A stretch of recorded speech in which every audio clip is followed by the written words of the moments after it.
All right, so we're back at it again. As you watched my last video, you'll know that I was going to pick up the boy from school. I just got my truck back from the shop, having the drive shaft pulled and balanced. Now checking over. It's a driveline shop. They wanted to make sure that they checked it over to address any vibration concerns. So they pulled the drive shaft, balanced it, told me to come pick it up. $160 later, I get it picked up, drove it home, didn't have any problems. That following day, however, I went to go pick up the boy from school, and I noticed a little vibration.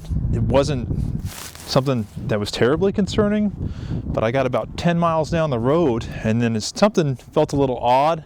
I heard a loud pop, and then you drive over the road, and it's got those speed bumpers or whatever, they make the noise you drive over to get your attention. That's what it sounded like. The drive shaft started bouncing around. Luckily, I got pulled over into a church parking lot quick enough that I don't think anything's damaged. But it looks like the U-joint cap has flown out, and the U-joint's just bouncing around in the carrier. So I had to call a tow truck and had to get towed home.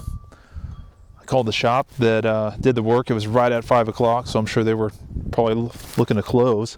I said, hey, what can we do about this? And they said, well, you can tow it up here and we can get it figured out for you on Monday. And I'm like, well, I don't want my truck sitting at the shop over the weekend. It's on the kind of the not so great side of town in Springfield, Missouri. And I'm just like, no, I think I'll have it towed home. I'll pull the drive shaft and I'll bring it to you on Monday. But I would really like this tow bill taken care of. And he's like, oh yeah, we'll talk about that on Monday. Just go ahead and bring it in. So yeah, I guess I'm gonna start on that.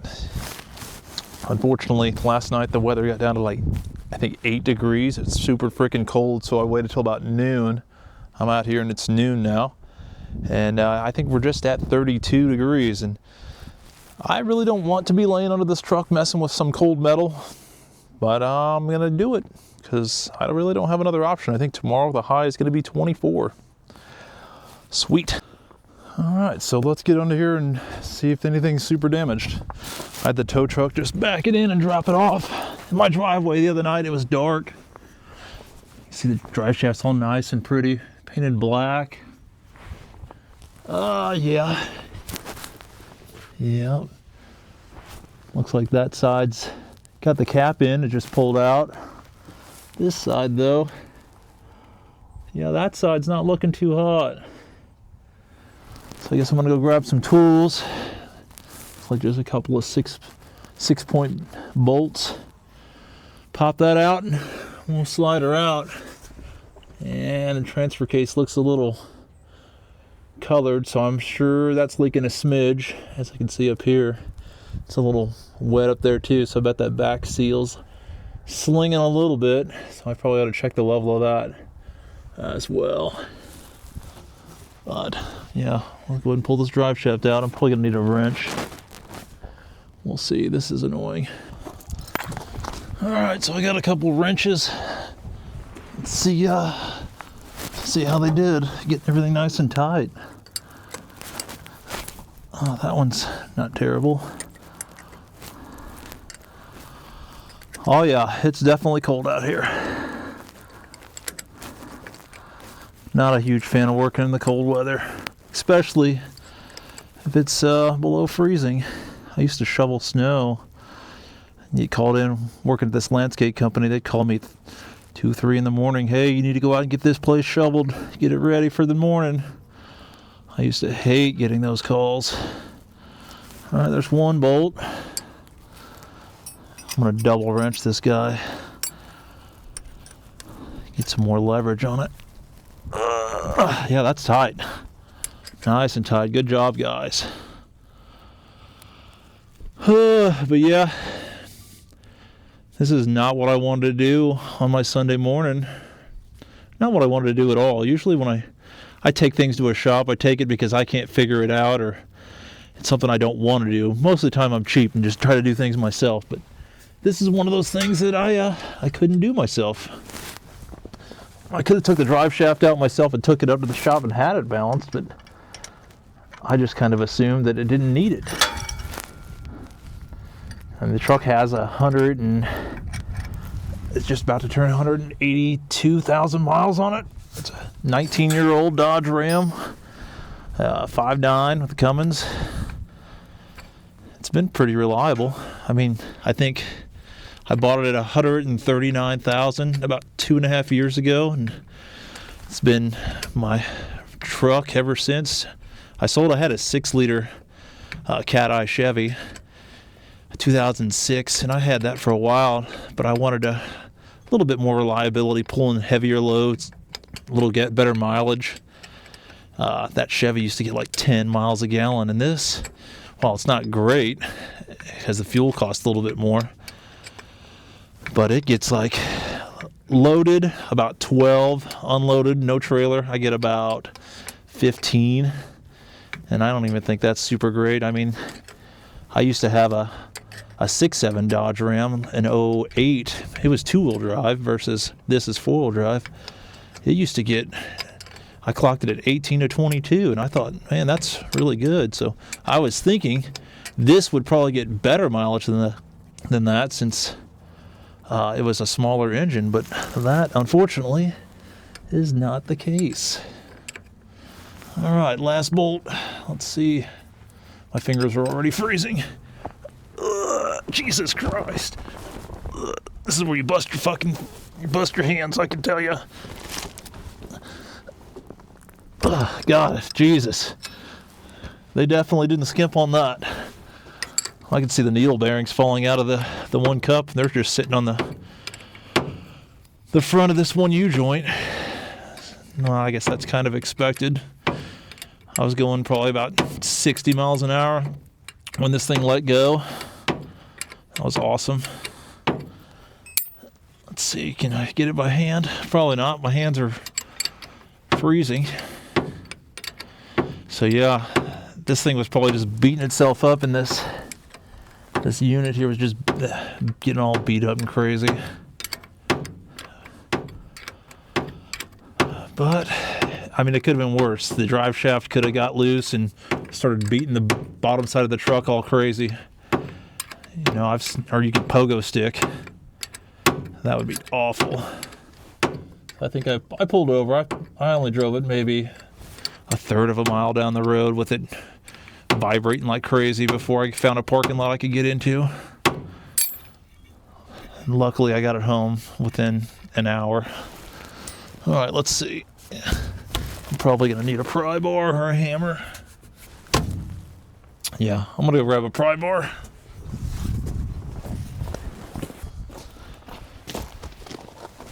All right, so e-brake is on. I just put the truck in neutral. And hopefully, yeah, she'll flop out of here. Oh yeah, it came right off. I don't know how much play is normal. That's one reason why I took it to the shop. I wanted to see if there was too much slop in this rear end, but they didn't say anything, so I assume it's okay. I'm gonna go and put the truck back in park and not kill my batteries.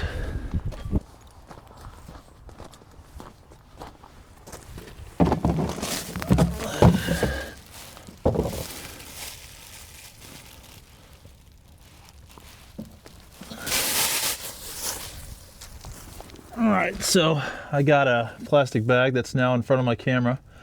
I'm gonna go grab that.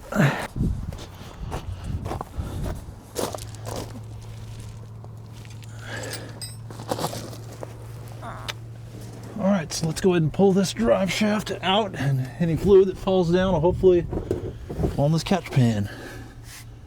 Hopefully it doesn't lose much of any. Nothing. Okay, well that's cool. So I'm gonna put a plastic bag over this tail shaft so no dirt and junk gets in here. Hopefully it's not just bone dry in there. I mean, it doesn't look super wet, but yeah, a couple rubber bands in a plastic bag. That'll be good until I get this thing back from the Driveshaft shop, say tomorrow. They said that they would get on it immediately. All right, let's yank this dude out of here. Oh, I need to put these bolts back. Always put your bolts back.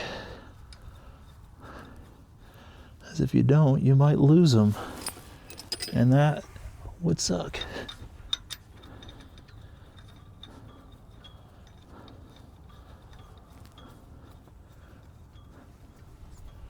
It's interesting, the gas tank. It looks like the cover that goes around it, or whatever this, it looks like a heat shield. A whole bunch of that has been trimmed off. That's kind of weird. Why would you trim that off? When I got this truck, it had 4-inch straight pipe on it, and I pulled that off because it was, I wanted to put this 5-inch on there. I got a 5-inch system off of Marketplace for relatively inexpensive, and this one has a muffler in it, or a resonator, whatever you want to call it. It's not straight piped, and this actually is quieter.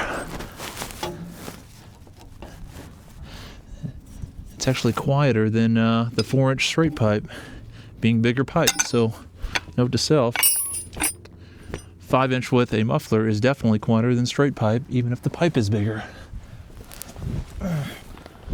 Alright, so I'm going to go ahead and pull this heavy son of a gun out of here. Oh, Jesus. Oh, man. It looks like the hole on the where the cup goes is kind of wallowed. That's not good. Well, I'll let the shop figure that out. Yeah. Yep, so there's the unit.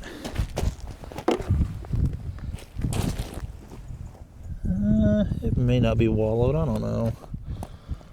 But I'm guessing the failure was they didn't get this clip put in there all the way, and it let loose, and the cap left the chat, and this is where we're at now. So I'll take this back to the shop when they open tomorrow morning, get it figured out, and hopefully get it put back in, and there's no other problems with my truck, as this is my, not only my daily driver, this is also my work truck. Granted, I don't get a lot of work this time of year, but I do have a big job that I should be on, and if it's above freezing, I'll be there. So yeah, yay me. Another fun day of being a small business owner. All right, so there's the drive shaft. Even says cat on it. That's the shop that I took it to in Springfield. And that hole, to me, looks a little wallowed. I'm gonna ask them if they will replace this, since this is no fault of mine. And I'm being the guy to take it out and reinstall it. But in the meantime, it's like 35. I don't like sitting inside all day. So I think I'm gonna go ahead and sharpen the chainsaw blade. Hey Goose, it's one of my beagles. I just sharpened this chain. I'm gonna go ahead and take that one off. I think that one's kind of bent. Something's messed up. I gotta have it loose for it to work decent. And my new bar was supposed to be here through Amazon today, but it's showing Tuesday now, so yeah, they lied. That's typical. So throw this chain on, sharpen this dude, and I'm gonna go and head to the fence line and do something. Meanwhile, my dog's over here digging a hole. So frustrating.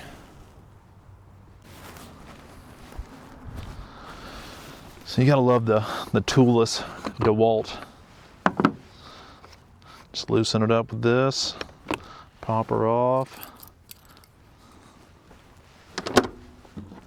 Make sure you orientate it just right, but look at this. Look how wide that is at the front.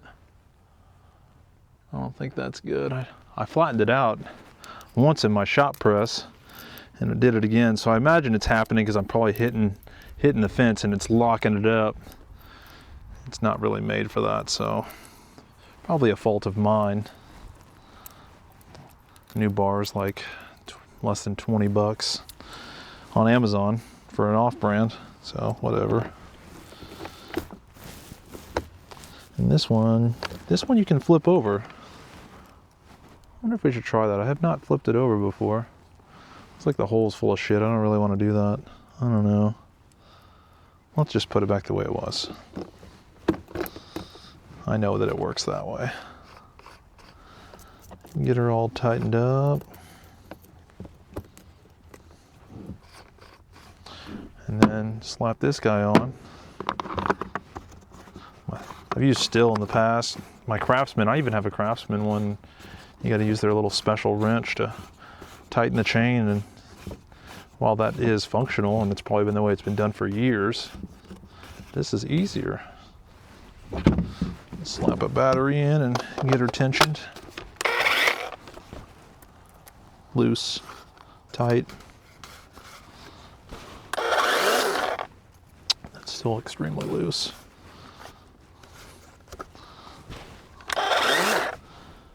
That's better. I think we'll keep that. All right. So I've got 2 of these 5 AH batteries and one, it's a 60-20, it's a 9 AH. This thing's been dropped and beat to crap so bad that I'm surprised that it still works. The casing's about to fall apart, but it still works. And those are over $200 to replace that, so I don't really want to do that. Look, it's so bent that the shield won't even go on. Neat. All right, let's drive over and do some work today. So I wasn't able to get any water in the pond yesterday, so I'm betting it's lost a little bit. I think it's leaking right out the bottom. I don't see anything leaking out of the dam in the back. When it was originally constructed way back in like, I think it was like May-ish last year, it did leak out of the dam. We got a heavy rain like 3 days after it was finished. And it was definitely all leaking out of the back, but I have not seen it do that since that one day.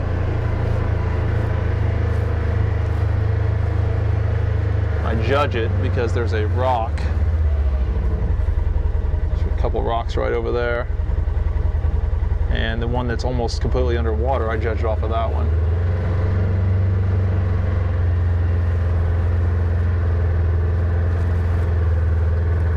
Looks like we got some ice on top. Now originally too, I did buy a bunch of bentonite. I think I put $1,000 worth. I don't even remember what that equated to, but it was like 2 full pallets of bentonite. I did not work it into the soil. I simply threw it on top, and you can still see it. I can see it right there. It's just sitting on top still. So that was probably a big waste of money. But I mean, I tried. I should have worked the bentonite into the soil before it rained. Yeah, lesson learned on that. I'll have this thing redone at one point. Today is not that day though. There's the overflow right there. All right, let's go do something. I mean, for that's what's left, you can see this is what I've already done. I'm over halfway there on this side. It's just gonna take a while.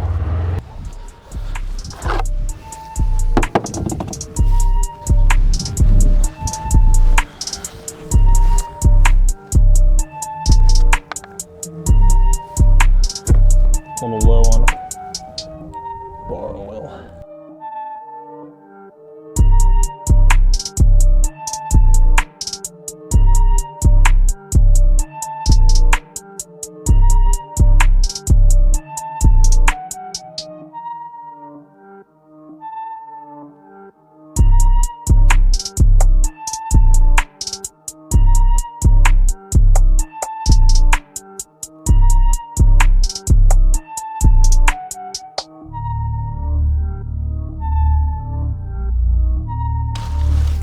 That's one of them junk trees that you should put something chemical on to kill, because it's likely to sprout back. Toward on. We'll take care of that.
So yeah, I think I'm done for the day.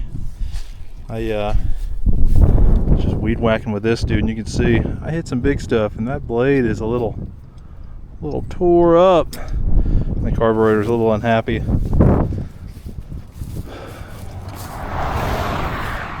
Got a nice little pile. I only managed to get that tree down and part of that one. My batteries are just got sucked dry. Even my camera battery is nearly toast. But the weed whacker did a number through there. It ended out pretty good on the underbrush. As soon as I get over there, I think I'm going to be done. But it'll take a few days to get there. At the rate that I'm going, it's just very slow going. I know we're supposed to have a super cold day tomorrow, and I don't know if I want to be out here. We'll see. Alright, and here's today's little haul of trash. Get that in the dumpster.